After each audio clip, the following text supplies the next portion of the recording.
موضوع الدرس في إثبات التوحيد والرد عن الكفار والمشركين سورة النور تفسير ابن كثير. الحمد لله رب العالمين والصلاة والسلام على أشرف الأنبياء وسيد المرسلين سيدنا محمد وعلى آله وأصحابه أجمعين. اللهم صل على سيدنا محمد وعلى آل سيدنا محمد كما صليت على إبراهيم وعلى آل إبراهيم في العالمين إنك حميد مجيد. أعوذ بالله من الشيطان الرجيم. بسم الله الرحمن الرحيم. إنا أرسلنا نوحا إلى قومه أن أنذر قومك من قبل أن يأتيهم عذاب أليم. قال يا قوم إني لكم نذير مبين أن اعبدوا الله واتقوه وأطيعون يغفر لكم من ذنوبكم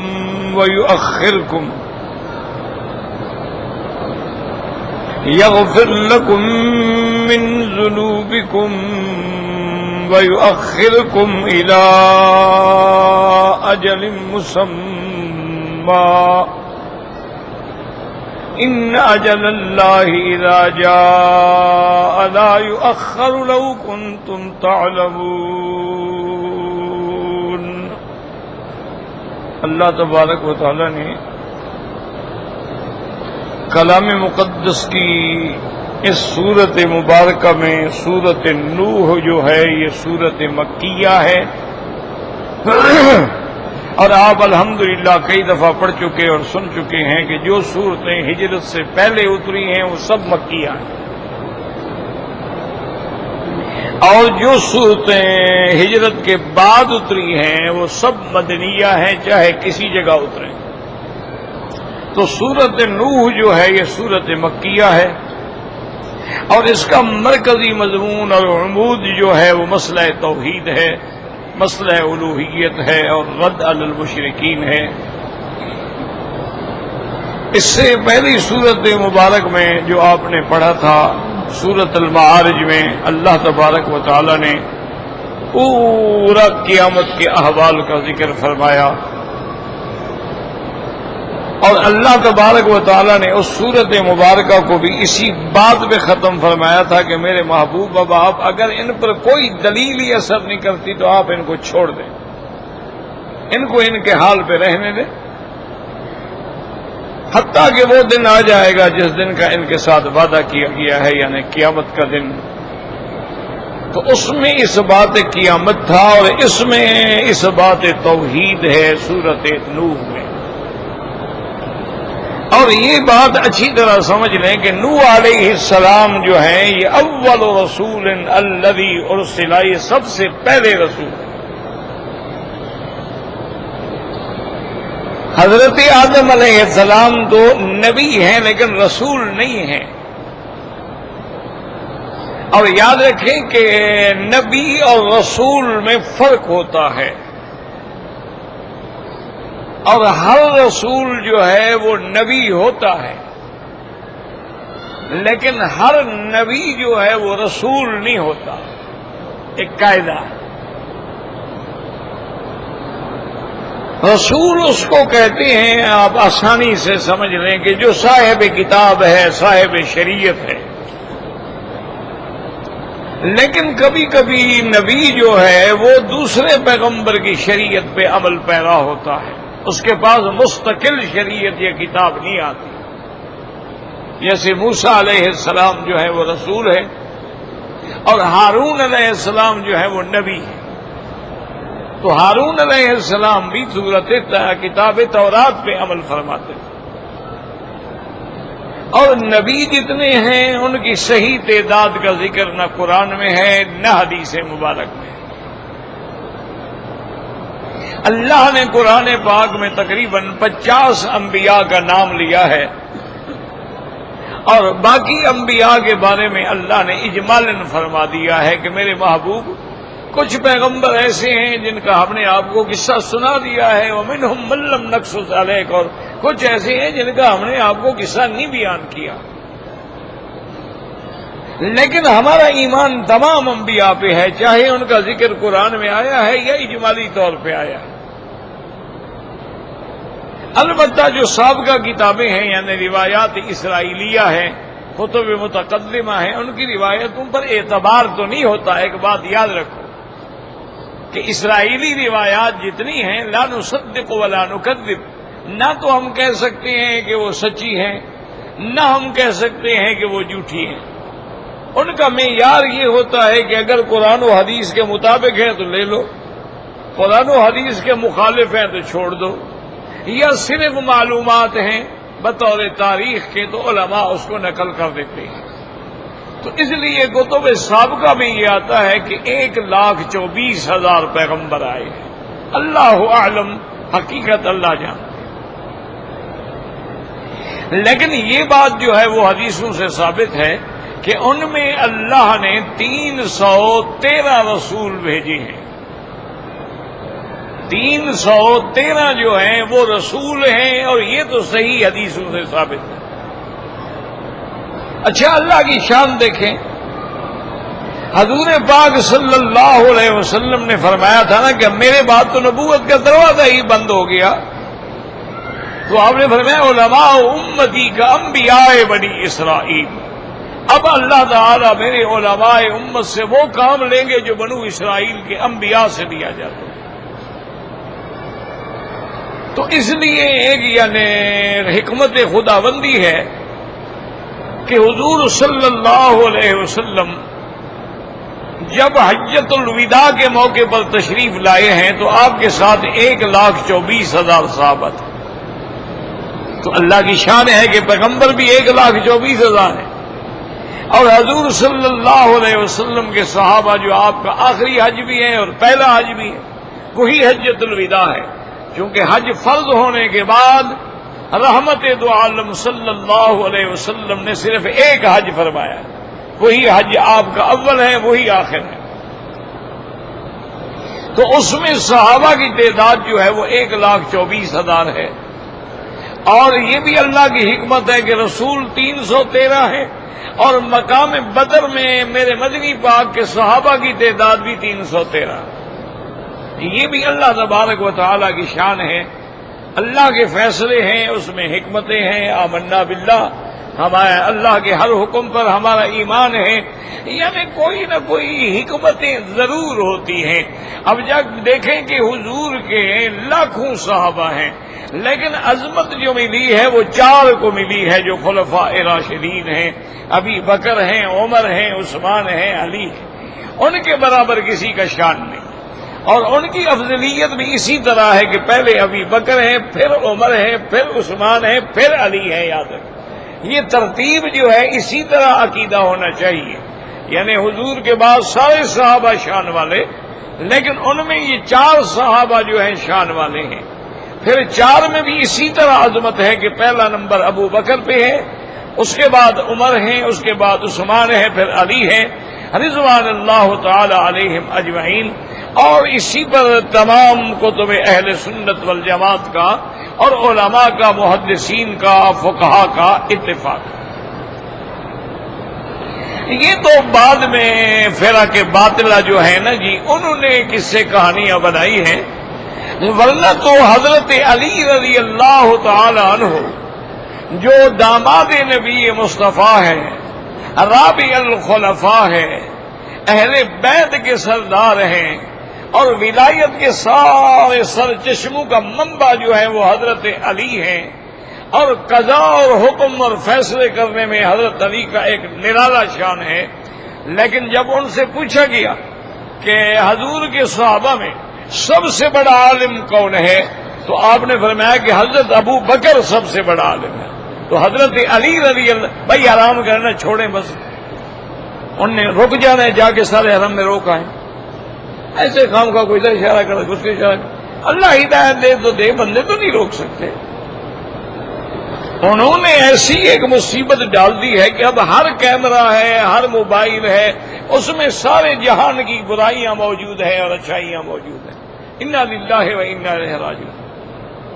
جن کو اشارے کرنے ہوں نا وہ سامنے نہ بیٹھا کرے، دور تشریف لے جایا کرے۔ بھائی یہ قرآن پڑھا جا رہا ہے، فاستمعوا لہ وانصتوا، جن خاموش ہو کے ادب سے سنتے ہیں اور مسلمان کبھی اس کو اشارہ کریں کبھی اس کو اشارہ کریں۔ ابھی آپ کو اشارے یاد آئے ہیں، یعنی مجلس سے قرآن میں بیٹھنے، حتیٰ کہ علماء نے لکھا ہے کہ قرآن مدارس کی قرآن و حدیث کے جو حلقے ہیں ان کی بھی صفیں ایسی ہونی چاہیے جیسے نماز کی صف ہوتی، یعنی ان میں بھی کوئی فاصلہ نہیں ہونا چاہیے، ان میں بھی ہر کوئی برابر بیٹھے، یعنی کوئی آگے بیٹھا ہے کوئی پیچھے بیٹھا ہے کوئی اس کے آگے بیٹھا ہے کوئی اس کے آگے بیٹھا ہے۔ لیکن بہرحال اللہ ہدایت دے تو دے، ہم تو ہمارے بس میں یہی ہے کہ ہم تو بہرحال یاد رکھیں کہ سیدنا علی رضی اللہ تعالی عنہ سے جو پوچھا گیا کہ حضور کے صحابہ میں سب سے بڑے عالم کون ہیں، آپ نے فرمایا ابو بکر ہیں۔ تو اس نے کہا کہ حضرت علی آپ سے بھی بڑے عالم ہیں؟ انہوں نے فرمایا بالکل مجھ سے بھی بڑے عالم۔ انہوں نے فرمایا آپ ایسے فرما رہے ہیں یا دلیل سے؟ فرمایا خدا کے بندے دیکھو، یہ حضور کی حدیث ہے کہ نہیں ہے کہ فَلْيَؤُمُّكُمْ أَعْلَمُكُمْ بِكِتَابِ اللَّهِ، مسلمانوں کی نماز کا وہ امام بڑے جو سب سے بڑا عالم ہو، عالم کو امام بناؤ، یہ حدیث ہے۔ اس نے کہا جی، آپ نے فرمایا کہ حضور نے پھر اپنی وفات کے وقت میں کس کو حکم دیا؟ فرمایا مروا ابا بکر فلیصلی بالناس، ابو بکر سے کہو کہ نماز پڑھائے۔ تو اگر اس سے کوئی بڑا عالم ہوتا تو حضور اس کو حکم دیتے۔ تو معلوم ہوا کہ صحابہ میں سب سے بڑا عالم جو ہے وہ ابو بکر۔ تو اس نے حضرت علی رضی اللہ تعالی عنہ سے اس نے کہا کہ اب یہ عالم ہونے والی بات تو دے گئے ہیں۔ انہوں نے کہا اچھا حضرت یہ بتائیں کہ حضور کے صحابہ میں سب سے بڑا بہادر کون ہے؟ کیونکہ حضرت علی بڑے بہادر تھے نا، حضرت علی بطر من ابطال الاسلام تھے۔ تو حضرت علی نے فرمایا کہ سب سے بڑا بہادر بھی ابو بکر ہے۔ اس نے پوچھا کہ سب سے بڑا بہادر ابو بکر کیسے ہے؟ اس نے کہا حضور پاک نے ایک دفعہ کعبہ شریف میں تصویریں مٹانی چاہیے تو مجھے کہا کہ علی تم بیٹھ جاؤ، میں تمہارے کندھے پہ کھڑے ہو کے یہ تصویریں مٹا ڈالوں۔ تو جب حضور نے قدم رکھا تو میں نے کہا قتل یا رسول اللہ، بس میں نہیں برداشت کر سکتا۔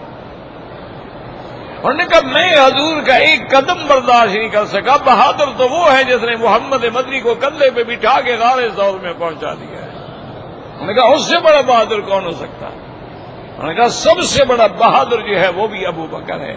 تو بہرحال صحابہ کی شان یہ ہے کہ سارے صحابہ شان والے، لیکن اللہ نے جو چار کو شان بخشی ہے وہ کسی کو نہیں بخشی ہے، یاد رکھیں۔ اچھا سارے ملائکہ شان والے، لیکن اللہ کی شان دیکھیں، ملائکہ میں بھی چار کو اللہ نے مقام دیا ہے۔ ایک حضرت جبرائیل ہے، میکائیل ہے، اسرافیل ہے اور اسرائیل ہے، باقی کسی فرشتے کا نام نہیں آتا۔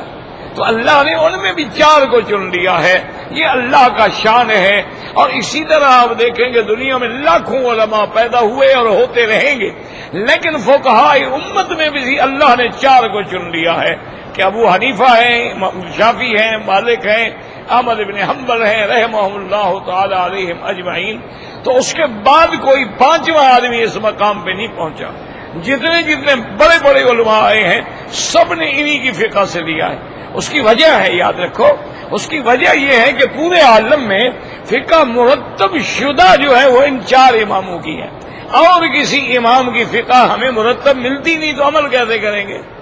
اب دیکھیں نا، جیسے اثنا عشریہ ہیں یا جعفریہ ہیں، وہ فقہ جعفری کا زور لگاتے ہیں، کس جگہ فقہ امام جعفر کی مرتب ہوئی ہے اور کس بستی میں امام جعفر کی فقہ پر عمل کیا گیا ہے؟ کوئی ایک شہر کا نام تو بتا دیں نا 1200 سال کے اندر۔ تو بہرحال یہ نرالی شان ہے۔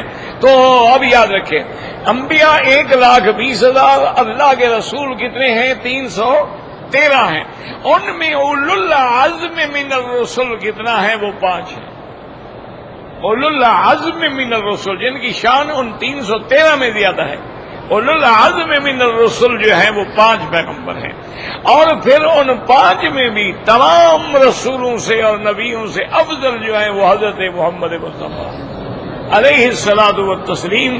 آپ امام الانبیاء ہیں، آپ سید الاولین والآخرین ہیں، آپ رحمت للعالمین ہیں، آپ خاتم النبیین ہیں، تو آپ کو جو اللہ نے شان بخشی ہے۔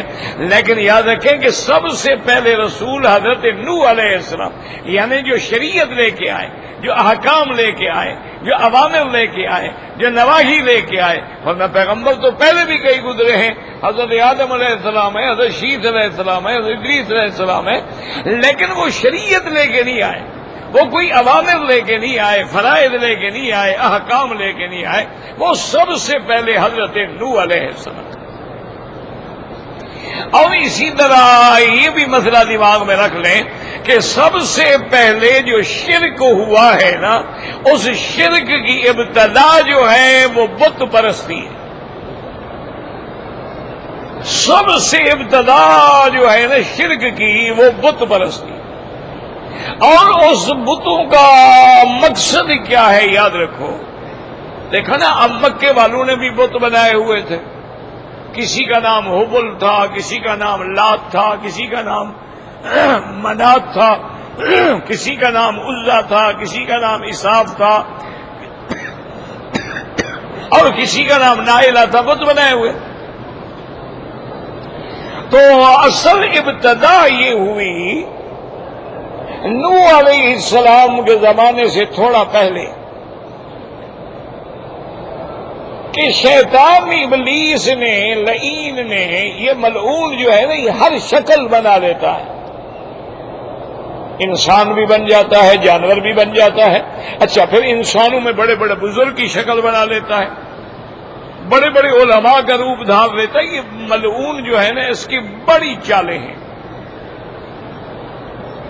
تو اس نے یہ کیا کہ ایک بزرگ کی شکل میں آیا اور اس دور کے لوگوں سے کہا جو بڑے آرام سے رہ رہے تھے، کوئی جھگڑا نہیں، کوئی شرک نہیں، کوئی بت پرستی نہیں، ایک ہی خدا کی عبادت ہے۔ کہنے لگا کہ بھائی ایک بات ہے کہ یہ جو ہمارے بزرگ فوت ہوتے جا رہے ہیں، ان کے مرنے کے بعد اللہ عالم پھر اور بزرگ پیدا ہوں گے یا نہیں ہوں گے، اور ہم کیا کریں گے پھر؟ انہوں نے کہا بتلاؤ کیا کریں؟ انہوں نے کہا میرا مشورہ یہ ہے کہ اگر ہم ان بزرگوں کی فوٹو بنا کے، مجسمے بنا کے، ان کی تصویر بنا کے، تمثیل بنا کے اپنے پاس رکھ لیں گے، ان کو دیکھ کے یاد کریں گے، اور ان کو دیکھ کے پھر ہمارے عبادت کے جذبے میں شوق آئے گا۔ انہوں نے کہا بھائی بات تو تمہاری ٹھیک ہے، لیکن وہ تصویر یا وہ ان کی شکل کی جو تمثیل ہے، جو باقاعدہ یعنی بت ہے، وہ کون بنائے گا؟ ہمیں تو نہیں آتا۔ انہوں نے کہا اچھا اس کے بارے میں غور کرتا ہوں۔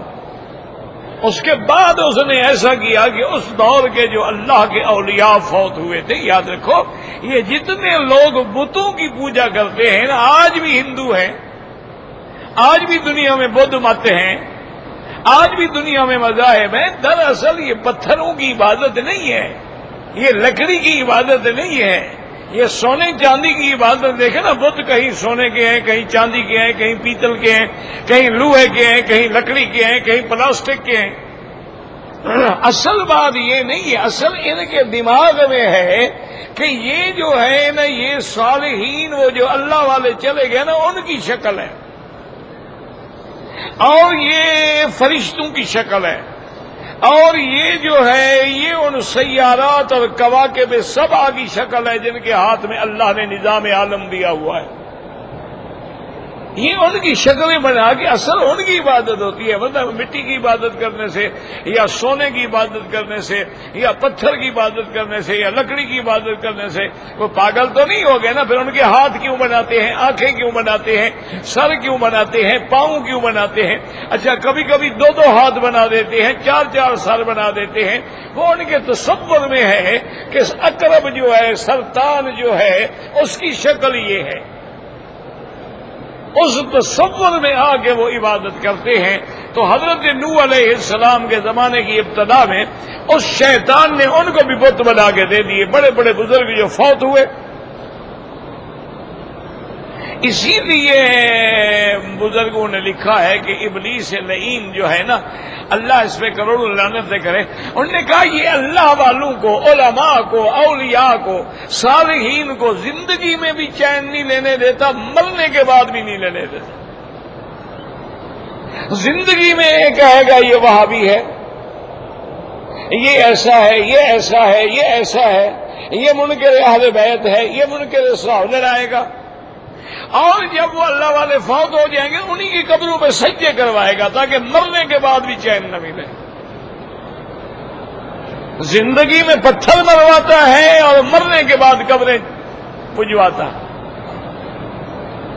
اب جناب وہ بت بن گئے تو ابلیس نے ان کو مشورہ دیا کہ بھی ایسے کرو کہ بھی بت تو ہے نا تھوڑے، آدمی ہے زیادہ، تو تم ایسا کرو کہ اپنی مسجدوں میں ایک ایک بت رکھ دو، جو نماز پڑھنے جائیں گے ان کی بھی زیارت کر لیا کریں گے۔ اب وہ چلتا رہا، جب وہ نسل ختم ہو گئی، نئی نسل آئی، ان کے دماغ میں ابلیس نے ڈالا کہ بابا تمہارے باپ دادا جو تھے نا، وہ یہ جو سامنے بت ہے نا وہ اس سے مانگا کرتے تھے، وہ اس کو کہتے تھے، اس کا واسطہ بناتے تھے، جس کی شکل ہے وہ راضی ہو کہ اللہ سے ان کی سفارش کرتا ہے، کام بن جاتا ہے۔ اس طرح پھر عبادت شروع ہو گئی بتوں۔ آج بھی کوئی آدمی دیکھو نا، ہم بھی اگر صرف قبر کی پوجا کرنی ہو تو ایک قبرستان میں کتنے قبریں ہوتی ہیں؟ 500، 200، 400، 1000، 2000 ہوتی ہے نا کہ نہیں ہوتی؟ اچھا باقی کی کیوں نہیں کرتے؟ وہ جو کوئی اللہ والا، اولیاء اللہ، کوئی صالح بندہ، کوئی بزرگ فوت ہوا، اس کی قبر پہ جا کے سجدے کریں گے، بات وہی ہے، اس میں کوئی فرق نہیں آیا ہے۔ اب دیکھیں نا جی، اب لاہور میں کتنی قبرستان ہیں اور ایک ایک قبرستان میں کتنی اللہ والوں کی قبریں ہوں گے کہ نہیں، جا کے سجدہ انہوں نے حضرت علی حجویری کی قبر پہ کرنا، اسی طریقے سے جا کے فرید الدین شکر گنج کی قبر پہ سجدہ کرنا، بہاؤالدین زکریا کی قبر پہ سجدہ کرنا۔ اب ہندوستان میں دیکھ لیں، وہاں معین الدین اجمیری کی قبر پہ سجدہ کرنا، نظام الدین اولیاء کی قبر پہ سجدہ کرنا، امیر خسرو کی قبر پہ سجدہ کرنا ہے۔ اسی طرح وہاں جو ہے بڑے بڑے جو شخصیات، یہی حضرت نوح کے زمانے سے عذاب چلا رہا ہے اور وہ آج تک ہے۔ اب جب بت پرستی عام ہو گئی تو اللہ نے پہلا پیغمبر جو ہے نوح علیہ السلام کو بھیجا۔ اور یہ بھی یاد رکھ لو کہ نوح علیہ السلام جو ہے یہ ولد آدم ہے، حضرت آدم کی اولاد ہے۔ ابو البشر جو ہے، تمام انسانوں کا باپ جو ہے وہ حضرت آدم ہے۔ ان کی اولاد میں حضرت نوح علیہ السلام، پھر نوح علیہ السلام کے طوفان میں جب سارے غرق ہو گئے تو ان کے 3 بیٹے بچ گئے، تو ان کی پھر آگے اللہ نے اولاد پھیلائی ہے۔ یہ یعنی اللہ کا سلسلہ، لیکن نوح علیہ السلام خود حضرت آدم کی اولاد میں سے ہیں، اور اللہ نے جتنے پیغمبر بھیجے ہیں وہ سارے ولد آدم ہیں، آدم کی اولاد ہیں، وہ بشر ہیں، وہ افضل البشر ہیں، وہ سید البشر ہیں، لیکن بشر ہیں، انسان ہیں۔ ان کے بارے میں اگر یہ عقیدہ نہ ہو تو بندہ کافر ہو جاتا ہے۔ ہاں یہ الگ بات ہے، اللہ نے ان کو انسان ہونے میں انسانوں سے چن لیا ہے تو ان کو اللہ نے پھر شان بھی عطا فرمائی، اللہ نے ان کو خصائص بھی عطا فرمائے ہیں، اللہ نے ان کو معجزات بھی عطا فرمائے ہیں، اللہ تبارک و تعالی نے ان کو دلائل قاہرہ دے کر بھی بھیجا ہے۔ یعنی اللہ کے انبیاء کا جہاں ایک طرف واسطہ انسانوں سے ہوتا ہے، دوسری جانب واسطہ اللہ کے وحی سے ہوتا ہے۔ ایک بات ہمیشہ یاد ہے، یعنی جو عام انسان ہے اس کا واسطہ تو انسانوں سے ہے نا، لیکن جو نبی ہوتا ہے اس کا واسطہ ہوگا من وجہ انسانوں سے، اور اس کا دوسری طرف سے واسطہ ہوگا اللہ تعالیٰ کی وحی سے. اس لیے فرمایا قل انما انا بشر مثلکم یوحی الی. اللہ کے نبی نے فرمایا میرا مدنی اعلان کر دو، انما حصر کا جملہ ہے، انا بشر مثلکم، میں انسان ہوں تمہاری طرح، کھاتا ہوں پیتا ہوں، بچے ہیں، اولاد ہے، ولادت ہے، موت ہے، حیات ہے، خوشی ہے، غمی ہے، لیکن ایک میری شان ہے یوحی الی، میرے اوپر وحی کی جاتی ہے جو تمہارے ساتھ نہیں کی جاتی ہے. تو اللہ کے انبیاء کا تعلق جو ہے جیسے انسانوں کے ساتھ ہوتا ہے اسی طرح اللہ سے تعلق ہوتا ہے، اور وہ تعلق جو ہے وحی کا تعلق ہوتا ہے. اور اللہ کی شریعت میں جب تک اللہ حکم نہ دے پیغمبر اپنی طرف سے کوئی فیصلہ نہیں فرماتے. وَمَا يَنطِقُ عَنِ الْهَوَىٰ إِنْ هُوَ إِلَّا وحی یوحیٰ. تو یاد کریں کہ سب سے پہلے نبی رسول حضرت نوح ہے، اور سب سے آخری رسول حضرت محمد مصطفیٰ ہے.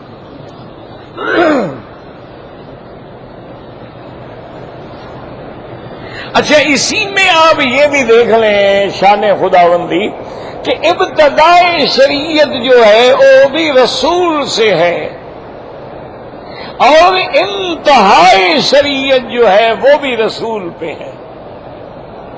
یعنی ابتدائی شریعت حضرت نوح علیہ السلام سے رسول ہے، اور انتہائی شریعت جو ہے وہ حضرت محمد مصطفیٰ پہ ہے، اور آپ بھی اللہ کے رسول ہیں.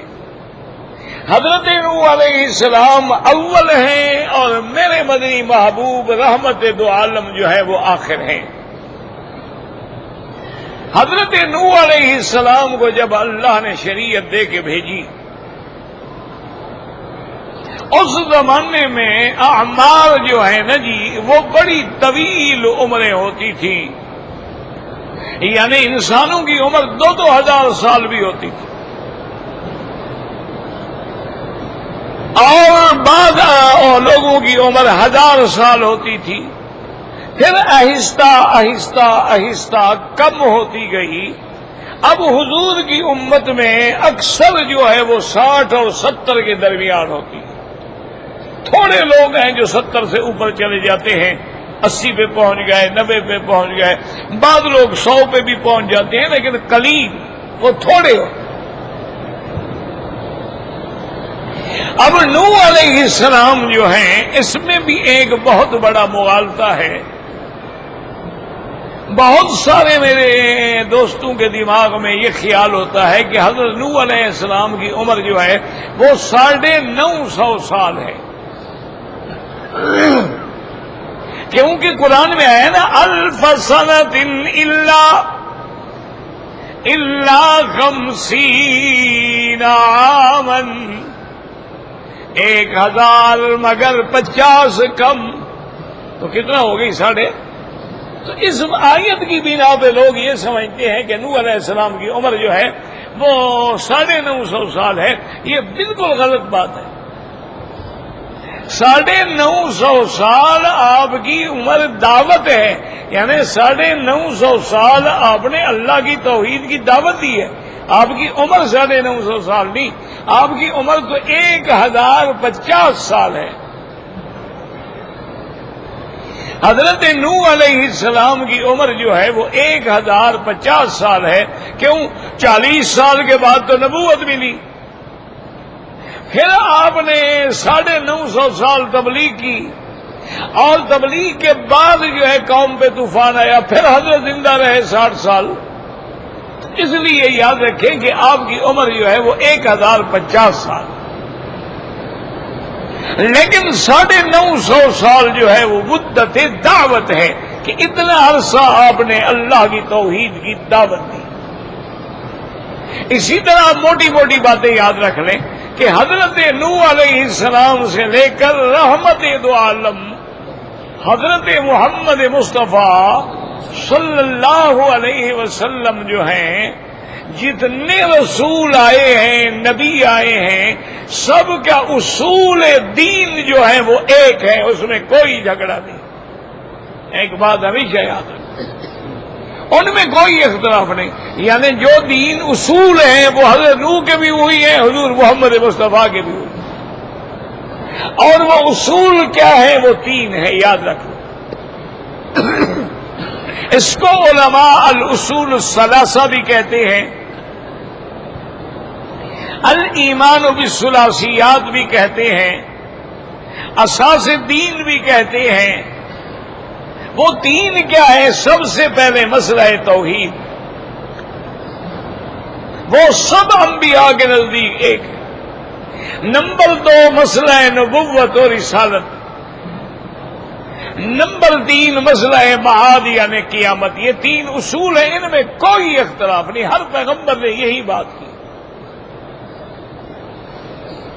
البتہ فروع کے اندر اختلاف ہوتا ہے، مثلا کسی پیغمبر کی امت کے لیے 2 نمازیں تھیں، کسی کے لیے 3 ہو گئی، حضور کی امت میں 5 ہو گئی۔ اچھا، پہلے دور کے اندر یہ تھا کہ نمازیں ما سوا مسجد کے جائز بھی نہیں تھی، حضور کی امت کے لیے ہر جگہ جائز ہو گئے۔ پہلے یہ تھا کہ جب آپ خیرات کرتے تھے یا صدقہ دیتے، وہ کسی اونچی جگہ پہ رکھ لیتے، اگر آگ اتر کے اس کو کھا جاتی تو مانا اللہ نے قبول کر لیا، اگر پڑا ہوا ہے تو مانا مردود ہو گیا۔ اسی طرح شریعت کے احکام تھے کہ اگر کپڑے کو پلیدی لگ جائے تو کپڑا کاٹنا پڑتا تھا، دھونے سے پاک نہیں ہوتا۔ اسی طرح حضرت آدم کے زمانے میں بھائی اور بہن کا نکاح بھی جائز تھا۔ اسی طرح بعد پیغمبروں نے 100 بیوی بھی رکھی ہے۔ تو ہر دور کے یہ احکام جو ہیں وہ تو مختلف تھے، لیکن اصول دین میں کوئی جھگڑا نہیں تھا، اصول سب کا ایک تھا۔ اور اصول میں سب سے پہلا مسئلہ کیا ہے؟ وہ توحید ہے۔ اچھا، توحید میں جو ہے یاد رکھیں، پھر توحید ربوبیت بھی ہے، توحید الوہیت بھی ہے، توحید بالاسماء و صفات بھی ہے، اور اہم جو ہے وہ توحید الوہیت ہے۔ کیا معنی؟ اسی لیے ہمیں کلمہ پڑھایا گیا، لا الہ الا اللہ، کوئی معبود برحق نہیں مگر اللہ۔ اب اللہ کے تو 99 نام ہیں، لیکن ہمیں یہ نہیں پڑھایا گیا لا رحمانہ، لا ستارہ، لا غفارہ، لا رحیمہ، لا کریمہ، نہیں، لا الہ۔ مسئلہ الہ کے لیے کہ معبود برحق جو ہے وہ اللہ کی ذات ہے۔ جب وہ معبود ہے تو تمام انواع عبادت صرف اللہ کے لیے۔ ایک موٹی بات یاد، اسی لیے مسلمان روزانہ کلمہ پڑھتا ہے تاکہ اس کو یاد رہے کہ معبود برحق کون ہے؟ اللہ ہے، اور جتنی عبادتیں ہیں، مثلا رکوع ہے، سجدہ ہے، خیرات ہے، نظر ہے، نیاز ہے، سب اللہ کے لیے ہے۔ اس کے سوا اگر کسی اور کی نیت کریں گے تو کافر و مشرک ہو جائیں گے۔ تو سب سے اہم چیز توحید الوہیت۔ اس کے بعد ایمان ہے کہ نبوت اور رسالت، کہ تمام انبیاء برحق، تمام رسول برحق، اور تمام انبیاء اور رسول جو ہیں وہ جن سے بشر ہیں، وہ اولاد آدم ہیں۔ اس لیے حضور نے فرمایا انا سید ولد آدم، کہ میں آدم کی اولاد کا سردار ہوں، لیکن ہوں تو آدم کی اولاد۔ اس لیے فرمایا کہ قیامت والے دن اللہ پرچم حمد میرے ہاتھ میں دیں گے، لواء الحمد فی یدی، ابونا آدم تحت لوائی، کہ میرا ابا آدم بھی میرے پرچم کے نیچے کھڑا ہوگا، لیکن ہے تو ابا میں میرا۔ اس لیے یاد رکھیں ہمیشہ کہ تمام انبیاء جو ہیں وہ انسان ہیں، تمام انبیاء جو ہیں وہ بشر ہیں، تمام انبیاء جو ہیں ولد آدم ہیں، اور تمام انبیاء جو ہیں اللہ نے مرد بھیجے ہیں، اللہ نے کسی عورت کو بھی نبی نہیں بنایا۔ اور یہ قرآن ہے اور واضح، وما ارسلنا قبلک الا رجالا نوحی الیہم، میرا مدنی آپ سے پہلے ہم نے جتنے پیغمبر بھیجے سب مرد بھیجے ہیں۔ کیوں؟ اس میں حکمتیں ہیں میرے اللہ کی، اس میں توہین نہیں ہوتی۔ عورت کا ایک مقام ہے اور مرد کا ایک مقام۔ اور جب تک ہر چیز اپنے مقام پہ نہ ہو تو گاڑی چل نہیں سکتی. آپ ٹائر نیچے سے کھول کے چھت پہ رکھ دیں تو گاڑی چل پڑے گی. تو جس کا مقام نیچے ہے وہ نیچے رہے گا، جس کا مقام اوپر ہے وہ اوپر رہے گا. اصولی سی بات.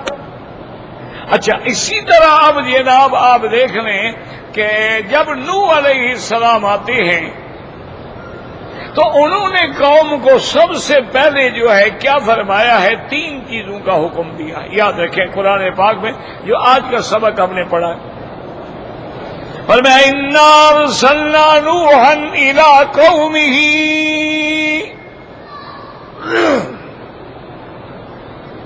اللہ نے فرمایا ہم نے بھیجا ہے نوح علیہ السلام، اس کی قوم کی طرف ہم نے بھیجا ہے.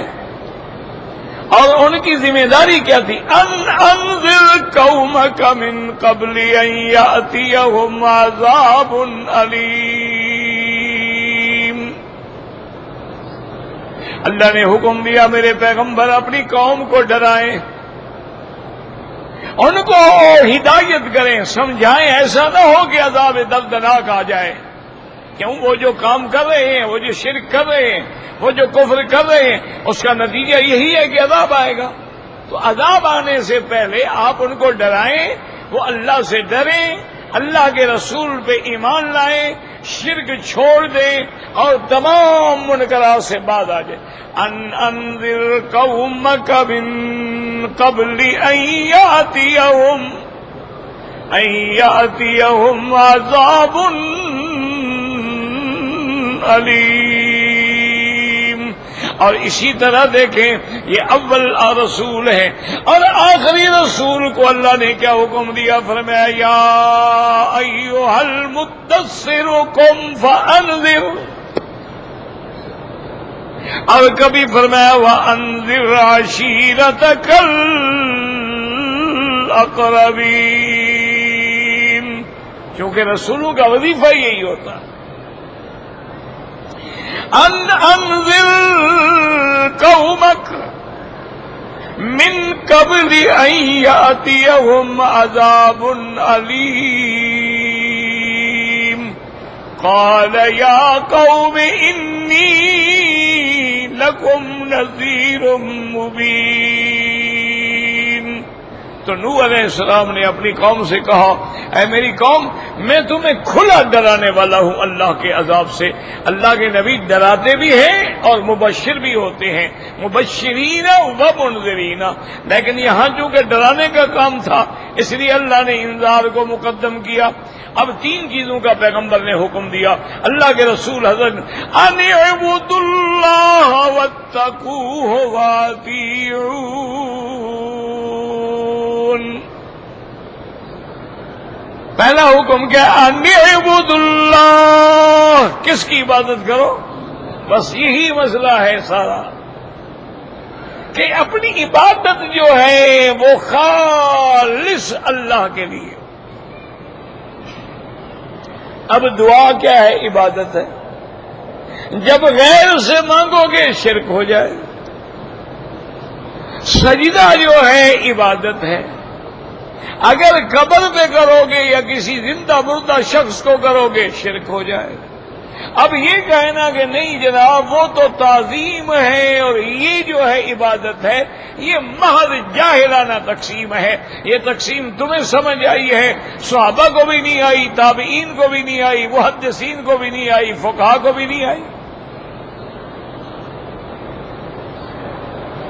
اور جب تک دل میں تعظیم نہ ہو سجدہ ہو ہی نہیں سکتا. اللہ کی عظمت ہے تو ہم جھکتے ہیں نا. اس لیے پہلا حکم ان اعبدوا اللہ، دوسرا کیا؟ واتقوہ، اللہ سے ڈرو. ڈرنے کا کیا معنی ہوگا کہ جو حکم ہے اس کی تعمیل کرو اور جن سے اللہ نے منع کیا ہے رک جاؤ. 2 چیزیں. اور تیسری چیز کیا فرمایا؟ واطیعون، اور میری اطاعت کرو. کیونکہ پیغمبر کا مقام جو ہے تقاضا ہے کہ اطاعت کریں اور جو اللہ کا پیغمبر حکم دے ہم اس کی تعمیل کریں. تو 3 چیزوں کا حکم دیا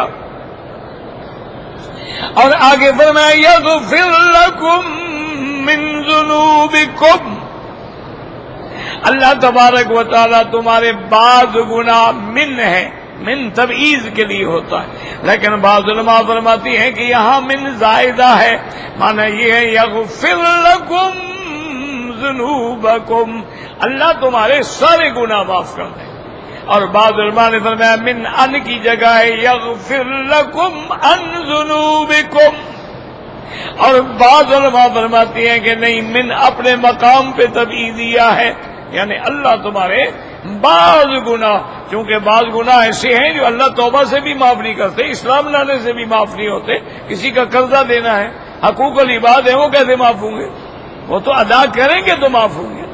اسی لیے حضور پاک نے کافروں کی امانتیں جو تھی پہنچائیں،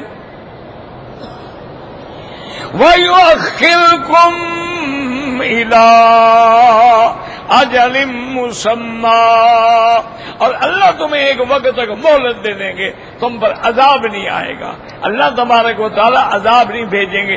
ہاں لیکن بھول نہ جانا، إِنَّ أَجَلَ اللَّهِ، جب اللہ کا وقت مقرر آ جائے گا، اذا جاء لا يؤخر لو کنتم تعلمون، جب وقت مقرر آ گیا موت کا یا عذاب کا، اس کو کوئی نہیں ٹال سکتا اگر تم سمجھتے ہو۔ کیا مانے؟ یعنی اگر تمہیں کوئی عقل ہے تو سمجھ لو، اللہ ہمیں بھی صحیح دین پہ قائم رکھے۔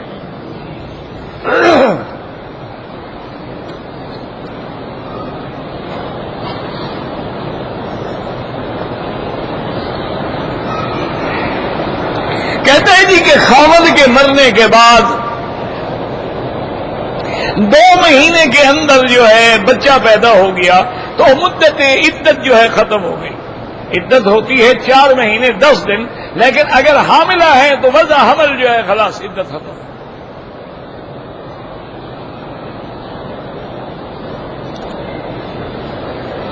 بھائی عورتوں کا مردوں کے ساتھ لگنا حرام ہے، اس لیے بچنے کی کوشش کریں۔ اگر کوئی آدمی خودکشی کرے، بہرحال بہت بڑا گناہ ہے لیکن کافر تو نہیں ہے، اس کے لیے آپ دعا بھی کر سکتے ہیں، حج بھی کر سکتے ہیں، عمرہ بھی کر سکتے ہیں، وہ کافر نہیں ہے، گناہ ہے۔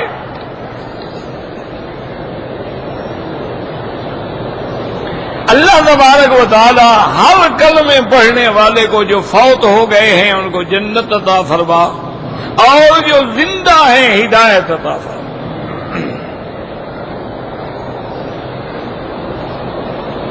کہتے جی کہ المحند المفند جو کتاب ہے میں نہیں جانتا، جب نہیں جانتے تو بحث کا کیا فائدہ؟ نہیں جانتا بات ختم، پہلے اس کو جانو پڑھو پھر اعتراض کرو۔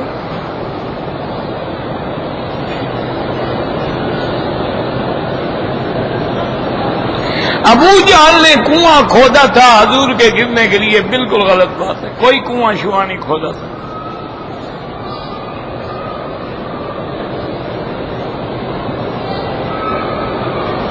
کہتے جی کہ سورۃ البینہ میں جو یہ آیت ہے اولئک ہم خیر البریہ، تو وہ کہتی ہیں کہ یہ صرف حضرت علی کے بارے میں ہے، تو کسی جگہ 1400 سال میں کسی مفسر نے تو ترجمہ کیا ہوگا نا، وہ تو ان الذین آمنوا جمع کا صیغہ ہے، جو بھی ایمان لے آیا، جو بھی ایمان لے آیا، جس نے بھی عمل اچھے کیے وہ خیر البریہ ہے۔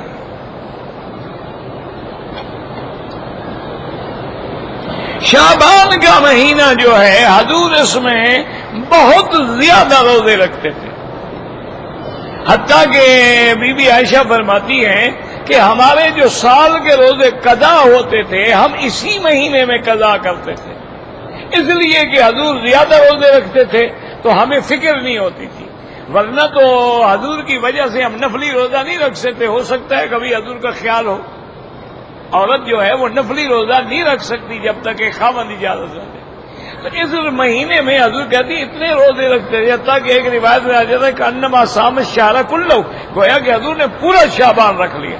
تو بہرحال یہ تو نہیں ہے، پورا رکھنا تو منع ہے، خاص طور پہ آخری ایام جو ہے وہ منع ہے، اور بعض علماء فرماتے ہیں کہ 15 شعبان کے بعد روزے نہ رکھے جائیں، لیکن بہرحال روزے رکھیں، بڑی شان والا مہینہ ہے، بڑی برکات و ثمرات والا مہینہ۔ شبر آدمی عبادت کریں، اللہ کا ذکر کریں، درود شریف پڑھیں، لیکن اس میں یہ سمجھنا کہ رزق لکھا جاتا ہے، یہ بات غلط ہے۔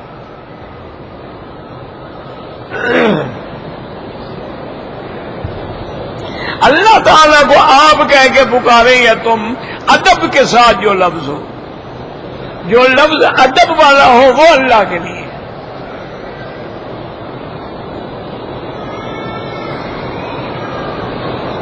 آپ کے نبی، میرے نبی، ہمارے نبی جو بھی کہیں سب ٹھیک ہے، تمہیں کیوں فرق پڑ گیا ہے کہ میرے ہو گئے تو پھر اس کے نہیں ہوئے؟ عجیب جاہل آدمی ہے، اپنے ترجمے کرتے رہتے ہیں، اپنے عقل لڑاتے رہتے ہیں۔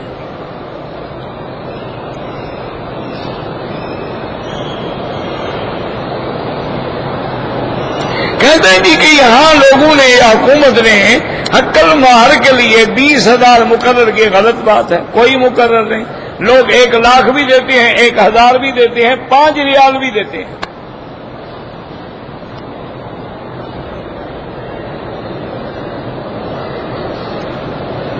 اگر ایک آدمی اہل سنت والجماعت ہے اور حنفی مسلک رکھتا ہے تو آسان تفسیر قرآن کی، اس کے لیے معارف القرآن آسان ہے۔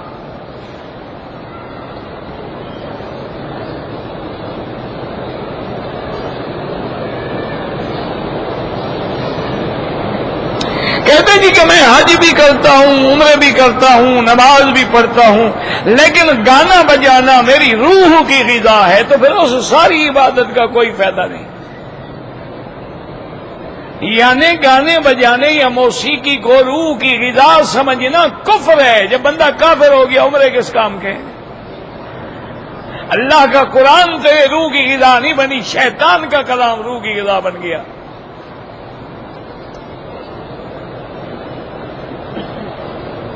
بچے کے کان میں اذان دینے کا کیا، جیسے اذان دیتے اور کیا طریقہ ہے؟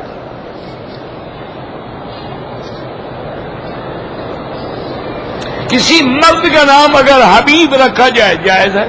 حبیب مانا دوست۔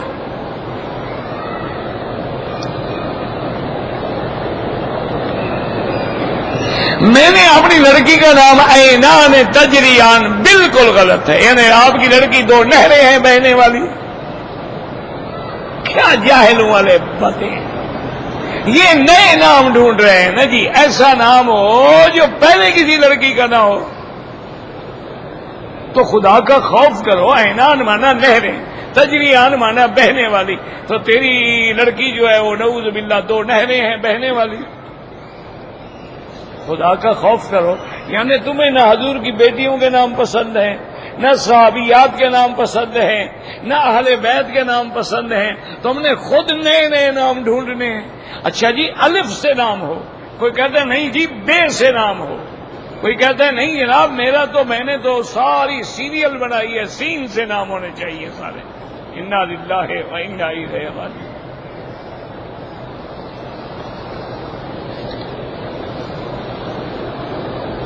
مسجد عائشہ یا مسجد جعرانہ سے عمرہ کر سکتے ہیں، نہ کریں آپ کی مرضی ہے۔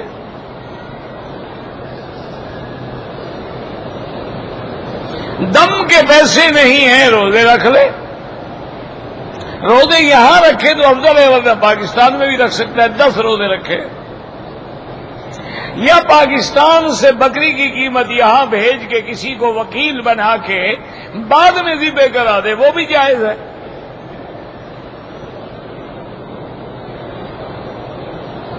اگر سگریٹ جیب میں ہو، نماز تو ہو جائے گی لیکن گناہ ہے۔ بدبودار چیزوں کو حرم میں داخل کرنا یا مسجد میں داخل کرنا بہت بڑا گناہ ہے۔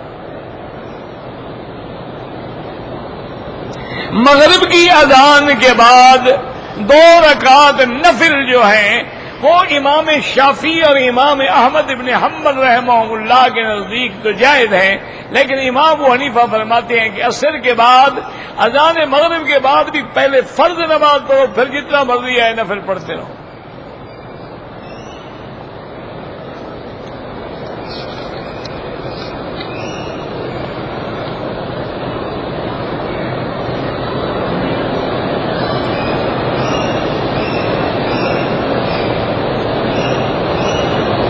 مجھے پیشاب کے بعد جو ہے وضو کر بھی لوں تو 10-15 منٹ تک قطرے آتے رہتے ہیں. بھائی جتنی احتیاط کر سکتے ہو، جیسے کہ ڈیلا لے کے باہر کھڑے ہو جاؤ، حمام چھوڑ دو تاکہ لوگ فائدہ اٹھا لیں. جب تمہیں یقین ہو جائے پھر حمام میں چلے جاؤ دوبارہ. بہرحال اس کا احتیاط ہر حال میں لازم ہے. اور اگر اس کے بعد بھی قطرے گرتے ہیں تو نیچے آپ کپڑا رکھیں، نماز پڑھ لیں اور ہر نماز کے لیے نیا وضو کریں اور اس کپڑے کو بھی دھو ڈالا کریں. کوئی رپڑ شپڑ بینڈ شینڈ باندھنے کی ضرورت نہیں ہے. طواف اپنے لیے کریں اور اپنے دوست کے لیے دعا کریں.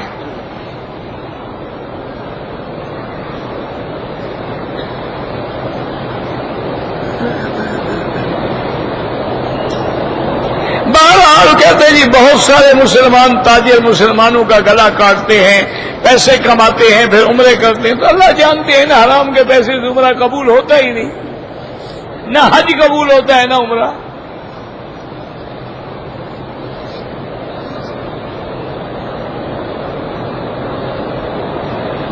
یہ تھوڑے بال کٹوانے سے دم پڑ جاتی ہے.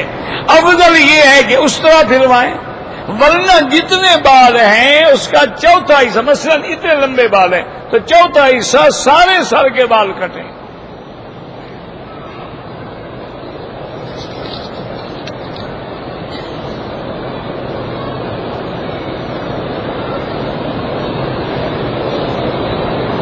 کہتے ہیں کہ میں نے مدینہ منورہ سے احرام باندھا، یہاں مکے میں آ کر جب میں حمام میں گیا تو دونوں چادریں میں نے اتار کے لٹکا دی تاکہ پلید نہ ہوں. فارغ ہونے کے بعد پھر میں نے دوبارہ چادریں باندھی. تو کیا ہو گیا؟ تمہارا عمرہ چادروں میں بندھا ہوا تھا، تم نے چادریں کھولی تو عمرہ لٹک گیا اوپر. خدا کا خوف کرو یار. کیا ہے، چادریں کھول دی، بدل دی، چادر پلید ہو جائے دھو ڈالو، پھٹ جائے اور پہن لو.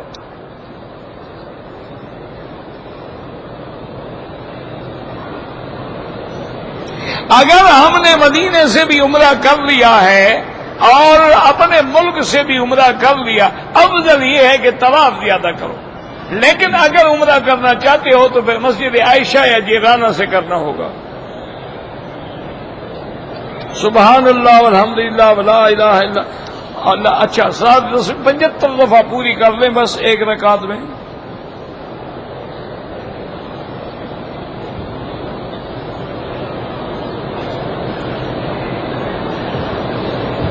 میں نے جدے میں انڈیا سے احرام باندھا، جدے سے مکہ آ کے عمرہ کیا. میرے پاس پیسے نہیں تھے، سر نہیں مڑایا، احرام کھول دیا. دوسری صبح طواف کیا. تو پہلے سر مڑاؤ اور دم بھی ادا کرو.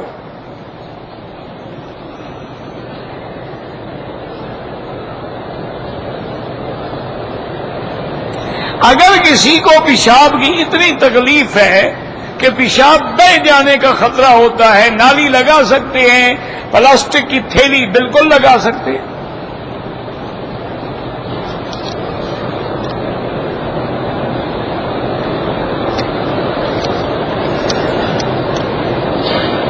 بھائی علماء نے لکھا ہے کہ اللہ کے قرآن میں جو ایک تو پہلی بات یاد رکھیں، ہمارا ایمان ہے کہ قرآن شفا ہے. انہوں نے لکھا ہے کہ قرآن میں ایک آیت ہے وَلَوْ أَنَّ قُرْآنًا سُيِّرَتْ بِهِ الْجِبَالُ وَقُطِّعَتْ بِهِ الْأَرْضُ وَكُلِّمَ بِهِ الْمَوْتَ. یہ پوری آیت جو ہے اس کو لکھ کر، اور اسی طرح آیت قرآن میں ہے لَيْسَ لَهَا مِن دُونِ اللَّهِ كَاشِفَةٌ. اس کو بھی پڑھ کے پانی پہ دم کریں اور وہی پانی اس مریض کو پلائیں جس کو کینسر ہے تو اللہ پاک شفا عطا فرماتے ہیں.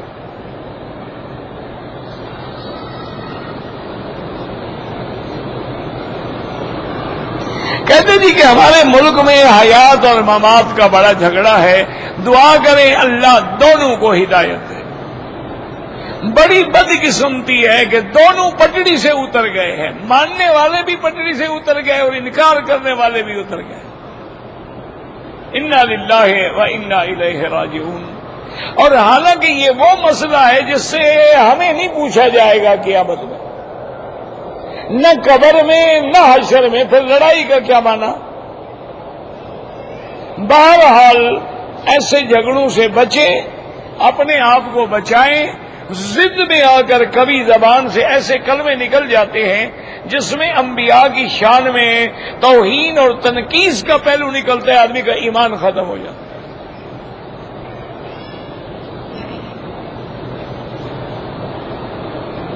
حضور پاک نے پہلے عمرے کے بارے میں تو آتا ہے کہ 4 عمرے کیے ہیں۔ حج کے بارے میں کسی صحیح حدیث میں عدد موجود نہیں ہے، لیکن فرض ہونے سے پہلے بھی حضور نے حج کیا ہے۔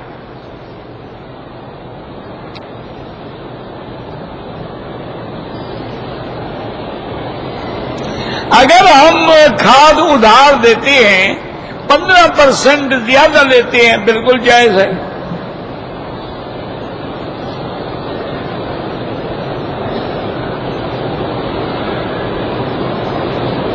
اگر کسی آدمی نے عمرے کے بعد سر نہیں مڈایا، کپڑے پہن لیے، 10 منٹ کے بعد پھر سر مڈایا، کوئی دم نہیں۔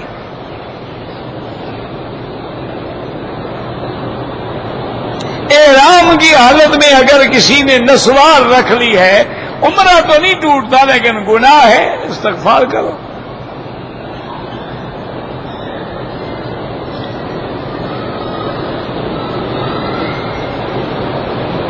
کہتے جی کہ ہم جدے میں رہتے ہیں، ایک مسجد میں ایک امام صاحب نماز پڑھانے آتے ہیں جو اس طرح پھرواتے ہیں داڑھی پر، ایسے امام کے پیچھے نماز نہیں ہوتی۔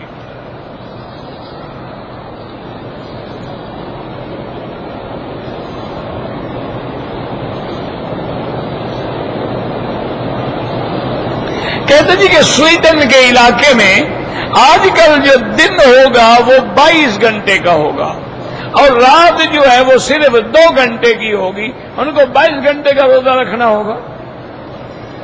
اس میں تو کوئی مسئلہ ہی نہیں۔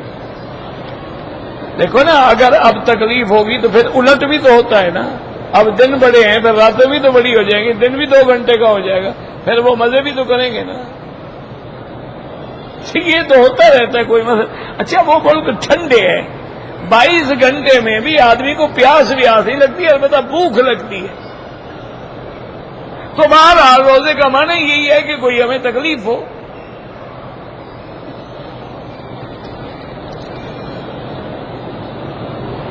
میرا چاچا فوت ہو گیا، اللہ مغفرت فرمائے،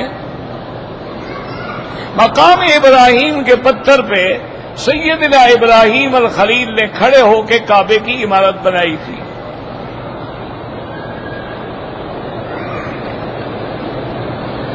غیر محرم عورت کے ساتھ ایک کمرے میں رہنا بالکل حرام ہے، اپنے عمرے برباد نہ کرو۔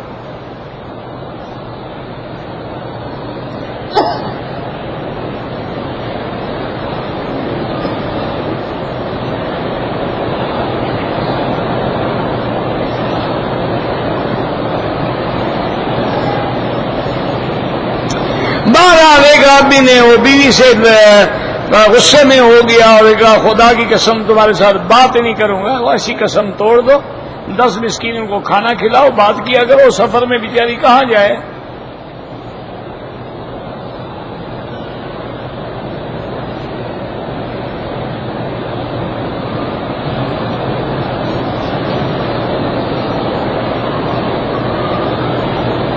ایک لڑکی ہے، عالمہ ہے، فاضلہ ہے، اس کے جب رشتے آتے ہیں تو وہ کہتی ہے کہ میں پردے میں رہوں گی، لیکن رشتے والے کہتے ہیں کہ پردہ نہ کرو، تو نہیں، وہ پردے والی شرط پہ قائم رہے، جو اللہ کو منظور ہے، نصیب ہوگا تو رشتہ مل جائے گا، نہیں ہوگا تو انا للہ و انا الیہ راجعون، لیکن دین کبھی نہ چھوڑو ماں باپ کے کہنے سے۔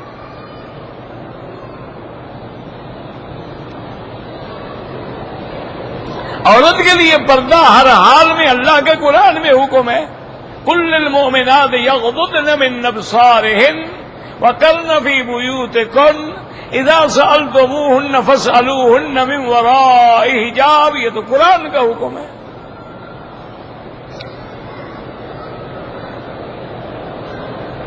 بہرحال میرا بھائی، کھاد ہو یا کوئی چیز،